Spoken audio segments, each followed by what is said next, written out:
is Amber, and today we'll be in the living room doing a blanket update.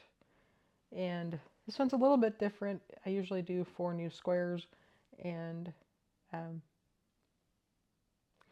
we're going to include 2 remakes. So last time I talked about needing to make decisions on the yellow and the pink squares and deciding if I'm going to redo patterns and what all I was going to do. So I decided to redo one of the yellow patterns in the correct size, and after much research I found out that this pattern is a twisted and purl stitch alternating pattern, and I'll have the tutorial linked below. And I like the pattern so much I wanted to repeat it. So you can see this is the crossed and purl stitch. So there's cross stitching and purl stitching included. And I think it makes a very pretty pattern. So I decided to redo this one in the correct size. So the yellows are officially done. And the pink one I redid in the correct size, even though this one does tend to curl. It's a much better size. And this was the tweed pattern, which is not that long ago that I did this. So I liked it enough that I wanted to include it. I just think it makes this little rosettes. They're so pretty that it needed to be included. So the pink squares are done.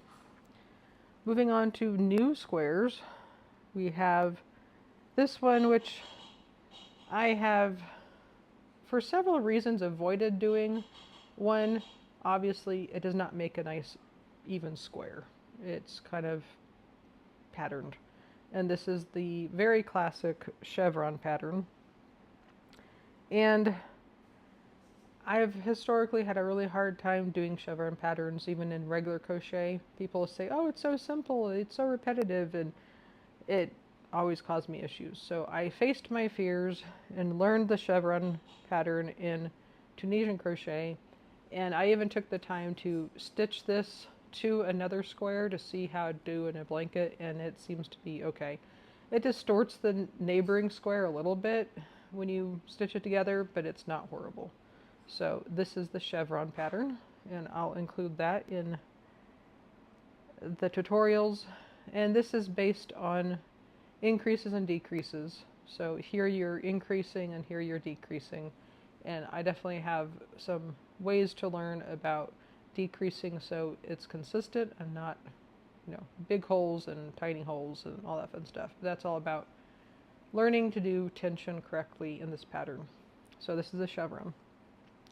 And last but not least, this is actually a remake of one of the squares that wasn't the right size, and I finally found it, and it's called the star pattern, and it's basically crochet 3 together stitch, and you go in it 3 times so that you're not decreasing by several, you're maintaining your stitch count, and it's just alternated with simple stitches. And I just like the pattern enough to say I want to include it. So this is a remake, but it's another square of dark blue. So we're moving right along. So thank you once again for joining me in the living room for this short update. I'm trying to keep these to 4 squares at a time so it's not so overwhelming for me to remember and figure out, but also for you for the watching. So, yes, upon reflection, 3 of these were remake squares, 1 was new, but it's still progress, and it's still steps towards the final project. In reviewing all these things and looking at all the different squares, I'm really confused because it's like I'm positive I had filmed every time I had done a square, but then I'm running across ones going, I don't remember filming about this, like especially last time when I was talking about the bricks and the waves and the variegated patterns. Somehow I have squares that don't have videos corresponding to them, which is just confusing. So, bottom line is, I'm making progress, I'm moving forward, I see the finish line ahead of me, and then I have no idea how long it's going to take for me to join everything together. But I definitely want to experiment with joining methods. I watched a tutorial, I'll link it below, that talks about 3 different kinds of joining. you know, and the different looks you can get from them. I definitely want to do a joining pattern that shows the join, so it'll have a border of white around all the squares of the variegated pattern, variegated yarn I have. That's always been my plan.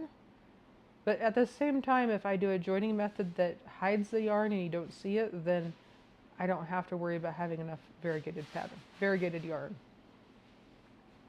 Which is tempting, but it's not what my original plan was. And I still want to go towards that. So here's towards the next step in this project. Thank you for joining me. I hope you have a wonderful day, and in the meantime, feel free to like and subscribe.